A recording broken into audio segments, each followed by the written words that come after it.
I, 29, female, am getting married to my fiance Nathaniel, 31, male, in about 3 months, and we've been planning this wedding for over a year now. It's been a long process, but we were so excited when we finally found the perfect venue. A beautiful, historic mansion with the most amazing gardens. It felt like something out of a dream, exactly the kind of place we pictured for our big day.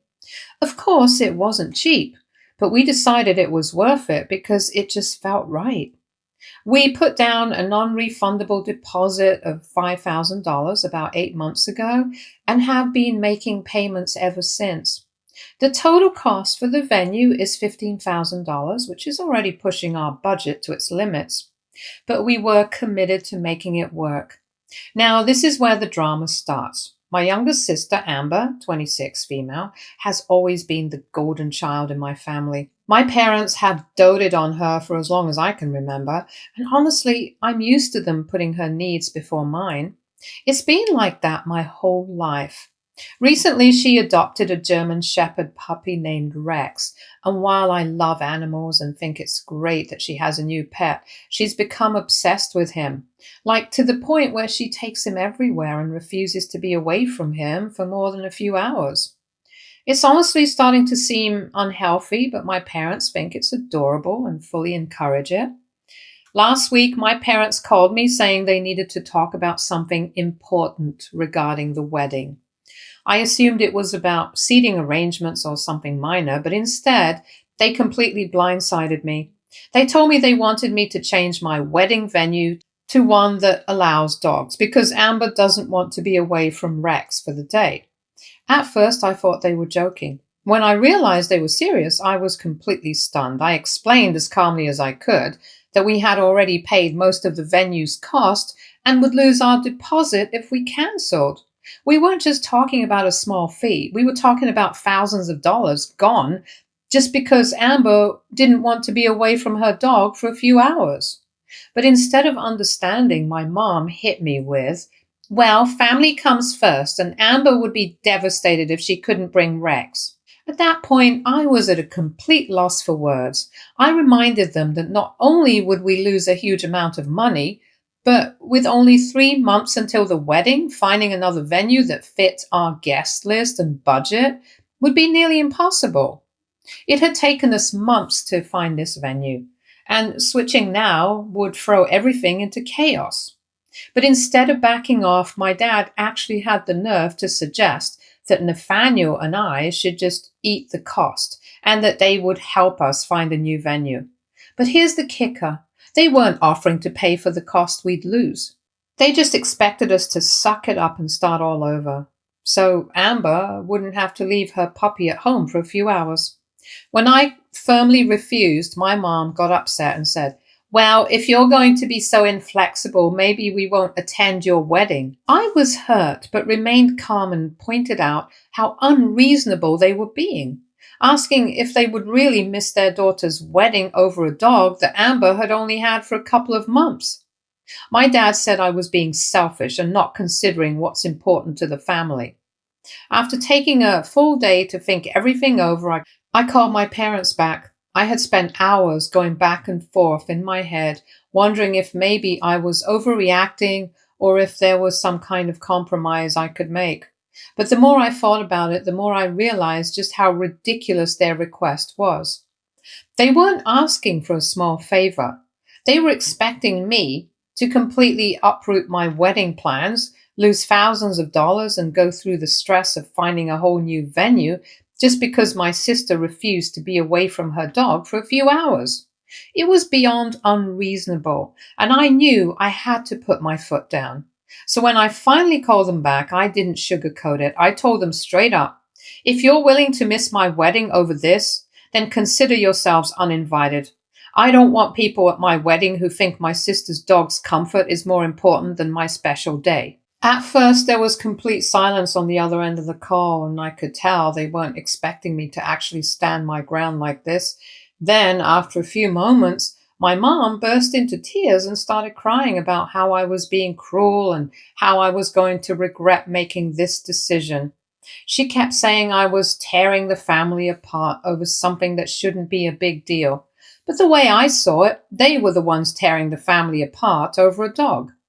Not long after that call, my phone started blowing up with messages from my extended family. Apparently, my parents had wasted no time telling everyone about what happened, but of course they painted me as the bad guy. Suddenly, I had relatives messaging me left and right saying I was heartless for uninviting my own parents. Some even told me I was being selfish and overdramatic and that I should just be more accommodating to keep the peace. It felt like everyone was completely ignoring the fact that I was the bride. I was the one getting married, and I was the one being asked to throw away thousands of dollars for something completely absurd. Then, to make things even worse, my sister Amber decided to chime in, and she sent me a long text saying that my decision proved I didn't care about animal welfare and that I was supporting animal cruelty by forcing her to leave Rex at home for a day. That message just sent me over the edge. I immediately replied, telling her that she and everyone else were being insane and that this had nothing to do with animal cruelty. This was about my wedding, about my plans, and about the fact that they were making completely ridiculous demands with no regard for how it affected me or Nathaniel. Through all of this, the one person who has been completely supportive is Nathaniel. He's been on my side from the very beginning, reassuring me that I did the right thing and that I have every right to stand my ground. His family is also aware of the whole situation, and they completely agree that my parents and sister are being unreasonable. However, they did suggest that I at least try to mend fences before the wedding just to avoid even more drama, and I get it. I don't want to have all this negativity hanging over what should be one of the happiest times of my life. But at the same time, I feel like giving in now would just send the message that their behavior is okay. I'm standing firm on my decision, but I won't lie. This whole thing is casting a dark cloud over what's supposed to be an exciting and joyful time. Instead of being able to focus on celebrating, I'm stuck dealing with family members calling me all sorts of slurs and acting like I'm the one who did something wrong. So now I can't help but wonder, am I really the bad guy for refusing to change my venue and uninviting my parents after they were the ones who threatened not to come? Update 1. First of all, I want to thank everyone for their support and advice. I didn't expect this post to get so much attention. Reading your comments has helped me feel less crazy about this whole situation. After my post, I decided to reach out to my sister directly to try to understand her perspective better. We met for coffee without Rex, and I tried to have a calm conversation about the wedding. I learned some new information that's put things in a different light, though it doesn't exactly excuse everyone's behavior. Apparently, Amber has been struggling with anxiety and depression for the past year. She didn't tell many people in the family, but she got Rex as an emotional support animal on her therapist's recommendation. The dog has been helping her tremendously, and she's developed a strong attachment to him, partly because of her mental health issues. While I'm sympathetic to her struggles, I explained that this still doesn't justify demanding that I change my entire wedding venue with only 3 months to go. I suggested some alternatives, like having someone she trusts watch Rex nearby so that she could check on him during breaks in the wedding, or even hiring a professional pet sitter to stay with him at her home. After everything that happened, I finally had a long talk with Amber. I really wanted to understand where she was coming from, and to my surprise, she actually seemed open to the conversation.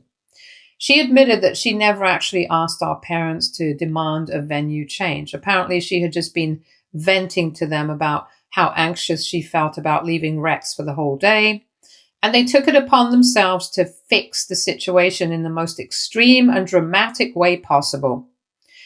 She said she hadn't expected them to go as far as trying to pressure me into changing my entire wedding venue, and while she could see why I was upset, she still believed that our parents were just trying to advocate for her. That part frustrated me a little. I get that they were trying to help her, but at the end of the day, they didn't just ask me to accommodate her feelings, they demanded it. And when I refused, They immediately turned me into the villain of the family, acting like I was the one being unreasonable. The way they handled the whole situation was unfair, and I'm still struggling with the fact that they were so willing to throw me under the bus over something as small as Amber's temporary discomfort. That being said, I do appreciate that Amber was willing to talk things out with me, and she seemed genuinely open to finding another way to handle her concerns about Rex. Because of that, I decided to extend the wedding invitation back to her, with the clear understanding that we would work together to come up with a reasonable solution for Rex, one that doesn't involve him being at the wedding. Whether that means finding a trusted sitter or having a family friend check in on him or setting up a comfortable space for him at home, we'll figure something out. The important thing is that we're communicating and working towards a compromise. However, as much as I would love to mend things with my parents too, I'm not at that point yet. The way they handled this situation was deeply hurtful, and their willingness to threaten not to attend their own daughter's wedding over something like this is not something I can just brush off. If they truly cared about keeping the peace in the family, they wouldn't have created this mess in the first place. Right now, I feel like they owe me a sincere apology before I can even consider re-inviting them. Until that happens, they're still uninvited. My mom, of course, is not handling this well. She's been calling me every single day, switching between crying and yelling, trying to guilt trip me into letting them come. One day she's sobbing about how she can't believe I would do this to them, and the next she's furious, accusing me of being selfish and ungrateful. It's exhausting. My dad took a different approach and sent me a long-winded email about how they were just trying to keep the family together and that I'm the one tearing it apart over something so trivial. But in my eyes, what they did was far from trivial. The fact that they still can't see why their actions were so hurtful just proves that they're not ready to have a real conversation about this yet. Through all of this, the one person keeping me sane is Nathaniel. He's been my rock, constantly reminding me that we're building our own family now, one that isn't built on guilt and manipulation. He keeps telling me that I don't have to tolerate this kind of emotional pressure, even if it's coming from my own parents. And honestly, I think he's right. This wedding is about us, about celebrating our love and our future together. I don't want that to be overshadowed by drama and toxic family dynamics. For now, I'm focusing on the positives. Wedding planning is still moving forward, and I'm choosing to put my energy into the parts of this process that actually bring me joy. I'll deal with my family's situation as it unfolds, but I refuse to let it take away from what should be one of the happiest times of my life. If anything major changes, I'll update. But for now, I'm just taking things one step at a time. Update 2. Things have escalated in ways I never in a million years could have predicted. Yesterday, I got a call from the venue coordinator, and the moment I answered, I could tell something was wrong. Her tone was cautious, almost hesitant, and she asked, "Hi, I just wanted to confirm something with you. Did you or someone in your family call to cancel your venue reservation?" My heart dropped. I immediately told her no and asked what was going on. And that's when she explained that someone claiming to be my mother had called the venue saying she wanted to cancel our wedding reservation. Luckily, the coordinator followed the correct protocols and refused to make any changes without speaking to me first, since my name was the only one on the contract. I could feel the anger bubbling up inside me as she spoke. I was absolutely livid. The sheer audacity to go behind my back and try to sabotage my wedding like this, I couldn't believe it. Who does that? The second I got off the phone with the venue, I called my mom. The moment she picked up, I didn't even give her a chance to say hello. I just demanded, "Did you seriously just try to cancel my wedding venue?" And to my absolute disbelief, she admitted it. She didn't even try to deny it or make up an excuse. Instead, she actually just tried to justify it. She told me in the most matter-of-fact way, "I thought if the venue was cancelled, you'd have no choice but to find a new dog-friendly place, and then we could all attend as a family. I was speechless. She actually thought she was helping. She truly believed that pulling this manipulative, underhanded stunt was some grand solution to the problem she and my dad had created in the first place. After a few seconds of stunned silence, I just lost it, and I told her in no uncertain terms that what she did was completely unacceptable and that she had destroyed any chance of being invited back to the wedding. I also pointed out that what she did was possibly illegal, trying to fraudulently cancel a contract in my name. That's some serious boundary crossing. She started stammering, but I was done listening. I just hung up immediately and blocked her number. Not even 10 minutes later, my dad called from his phone. I considered not picking up, but I figured I might as well see what he had to say. The second I answered, he started yelling. He was furious that I had overreacted and was making this a bigger deal than it needed to be.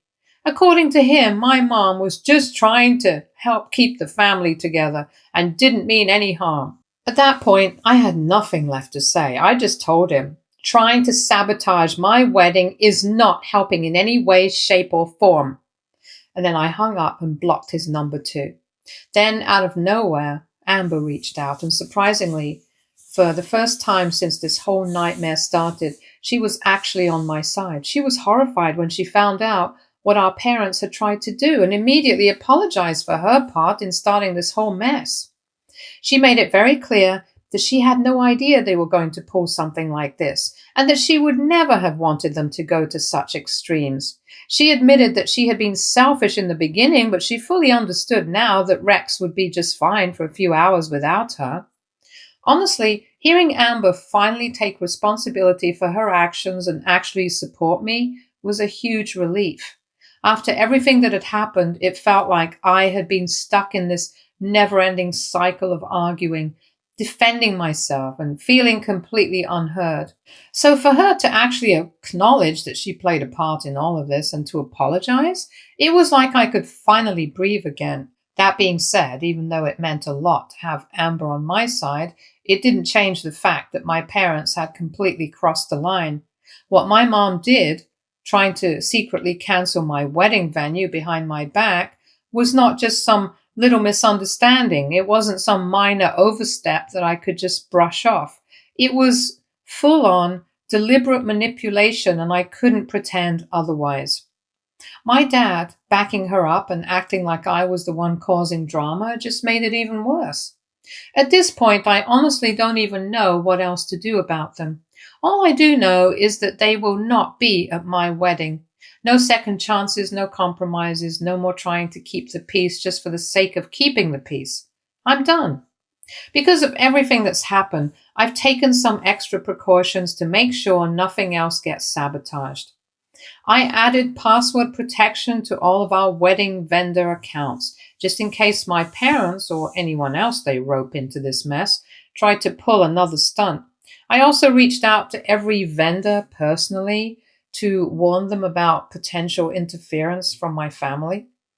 Thankfully, our venue coordinator has been incredibly understanding and has added a note to our file stating that only Nathaniel or I can make changes to our booking. If anyone else calls pretending to be me, they'll be shut down immediately. Through all of this chaos, my future in-laws have been absolutely amazing. They've stepped up in ways I never expected, helping with wedding tasks, offering emotional support, and just making sure I know I'm not alone in this. My future mother-in-law said something to me the other day that really hit home. Sometimes the family you choose is more supportive than the family you're born into. And honestly, she's right. I might not have my parents by my side for this wedding, but I do have people who love and support me, and that's what really matters. As for Amber, she and I are slowly working on rebuilding our relationship. She's still coming to the wedding, and she's promised to come alone. No Rex, no drama. In fact, she's even looking into proper training for Rex to help with his separation anxiety. And let's be honest, her separation anxiety too. It's clear she really does want to make things right, and while it'll take some time to fully repair our bond, I appreciate that she's actually putting in the effort.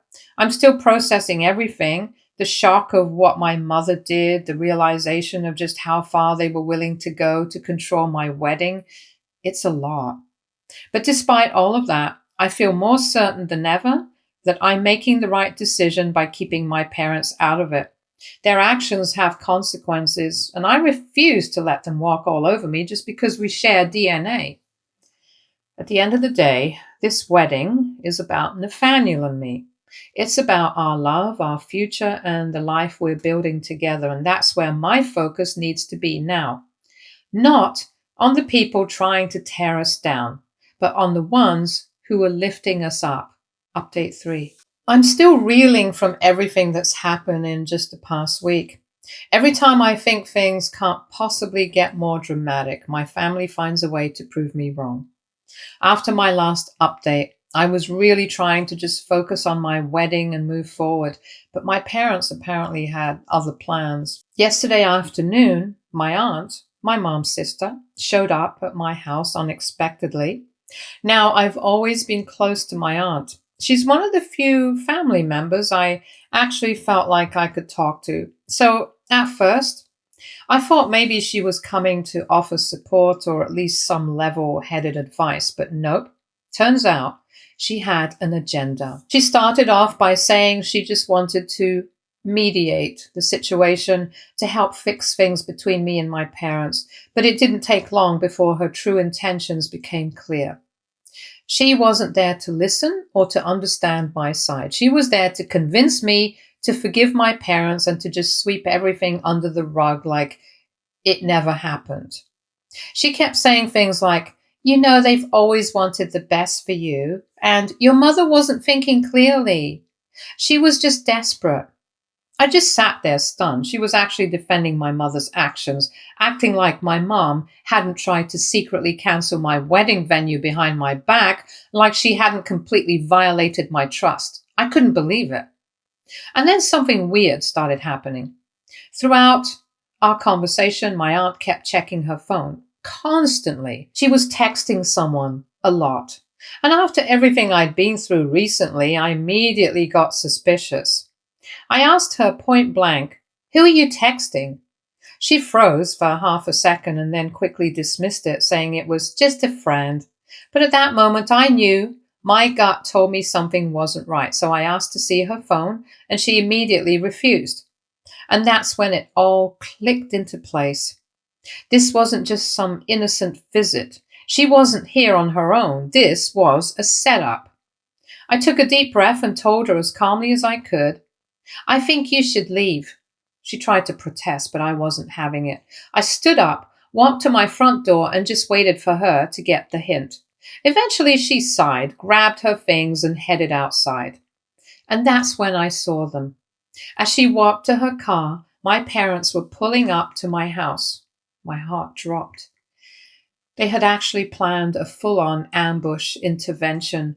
My aunt had been texting them the whole time, probably updating them on my mood, whether I seemed receptive, if it was the right moment for them to swoop in and force a reconciliation. The second I saw them, I panicked. I turned around, went inside, and locked the door. No hesitation. For the next 30 minutes, my parents pounded on my door, rang the doorbell, called my name, begged me to come outside and talk to them. They kept saying things like, "We just want to fix this," and "You're tearing this family apart." I ignored them. Instead, I texted my aunt. I told her that I couldn't believe she would betray me like this, and her response? "We're just trying to fix the family before it's too late." As if I'm the one breaking the family apart. As if I'm the problem for setting reasonable boundaries and refusing to let myself be manipulated. When they finally left, I just sat there shaking with anger and anxiety. I felt violated. Like my own family saw me as a problem that needed to be handled instead of a person whose feelings actually mattered. I called Nathaniel, barely holding back tears, and the moment he heard what happened, he came home from work early. That night, we went out and bought security cameras. We installed them around the house immediately because at this point, I wouldn't put it past my parents to show up again, unannounced. And just when I thought things couldn't get worse, I woke up this morning to find that my parents had launched a full scale family campaign against me.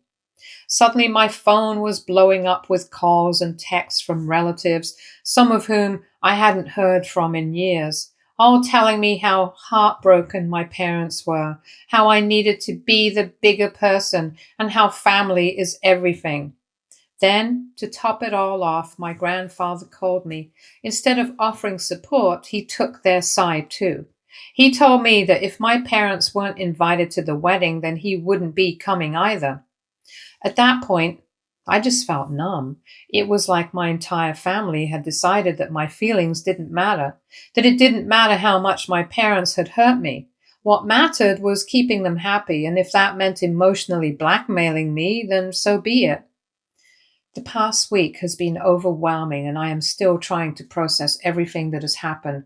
Just when I thought the situation couldn't get any more complicated, Amber showed up at my door completely alone with red rimmed eyes and an expression that I couldn't quite read. It was clear she had been crying, but there was also something else, maybe regret, maybe nervousness. In her hands, she held a small card which she extended to me without saying a word. Inside, I found a long, handwritten note filled with an apology that for the first time felt genuine. Along with the letter was a printed receipt for a 6-week intensive training program for both her and Rex, scheduled to start the following week. It was the first real action she had taken to acknowledge that her attachment to Rex had become unhealthy. She admitted in her own words that she had been relying on him as an emotional crutch rather than addressing her own anxiety properly. She recognized that her behavior had played a role in escalating the conflict and that she should have taken responsibility sooner instead of allowing our parents to spiral out of control on her behalf. She confessed that she had spent a lot of time reflecting over the past few days, especially after witnessing just how far our parents had taken things.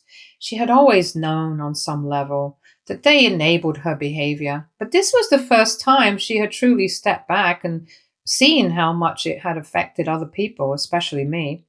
She acknowledged that throughout our lives I had always been expected to be the reasonable, accommodating one while she was shielded from consequences. It was something she had grown so used to that she never questioned it, and now for the first time she was beginning to understand how unfair that had been. She had already reached out to a therapist and planned to start therapy again, not only for her anxiety, but also to work on setting boundaries, both with Rex and with our parents. She expressed deep regret that things had reached this point and reassured me that she would absolutely be attending the wedding without Rex. The conversation that followed was long and emotional. There was a sense of raw honesty that had been missing in our relationship for years, and for the first time it felt like she was actually trying to see my perspective instead of just reacting emotionally. Though the hurt caused by everything that had happened wasn't something that could be erased overnight, this was the first step towards repairing our relationship in a way that felt real. After she left, I sat with my thoughts for a long time. The relief of having Amber finally take accountability was significant, but it didn't change the fact that our parents had crossed a line that I wasn't sure I could ever forgive. It wasn't just about the venue anymore. It was about the blatant manipulation, the deceit, the sheer disregard for my choices and my autonomy. They had proven time and time again that they would go to extreme lengths to get their way, and I wasn't willing to allow them the opportunity to disrupt my wedding any further. Still, I knew that if I didn't at least give them the chance to speak, it would be something they and likely the rest of the family would hold over my head for years. So after careful consideration, I made the decision to meet with them. It wouldn't be on their terms, and it wouldn't be at a place where they could pull another surprise ambush. Instead, I set strict conditions. The meeting would take place in a neutral public location, and Nathaniel would be present. If they wanted any hope of repairing this relationship, they would have to face the reality of their actions without deflecting or shifting blame. At the same time, I wasn't naive. I had already seen how far they were willing to go, and I knew that I couldn't afford to take any risks. Nathaniel and I had started discussing hiring security for our wedding day. It was heartbreaking to even have to consider that my own parents might try to crash my wedding, but after everything they had already done, I knew it was a real possibility. I refused to allow them to turn what was supposed to be the happiest day of my life into yet another battle. Through all of this, the one thing that has become undeniably clear is who truly supports and respects me. My friends have been unwavering in their support and standing by my side as I navigate this mess. Nathaniel's family has stepped up in ways I never expected, filling in the gaps left by my own parents. His mother has been checking in on me daily, offering words of encouragement, while my best friend has taken on some of the traditional mother of the bride responsibilities to ensure I don't feel alone in this process. As painful as this experience has been, it has reinforced an important truth. Family isn't just defined by blood. The people who genuinely love and respect me and who show up for me without conditions or manipulation are the ones who truly matter. I'm holding on to that as I move forward.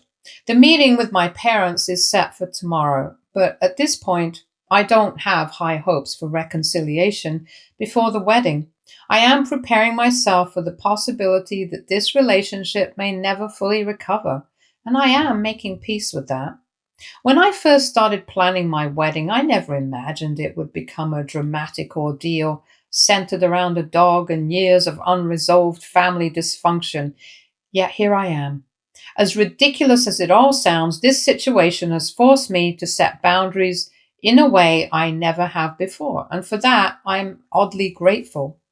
Regardless of what happens next, one thing is certain: my wedding day will not be overshadowed by this. I have fought too hard for my happiness, and I refuse to let anyone take that away from me. Stay tuned for more stories from our girl relationships.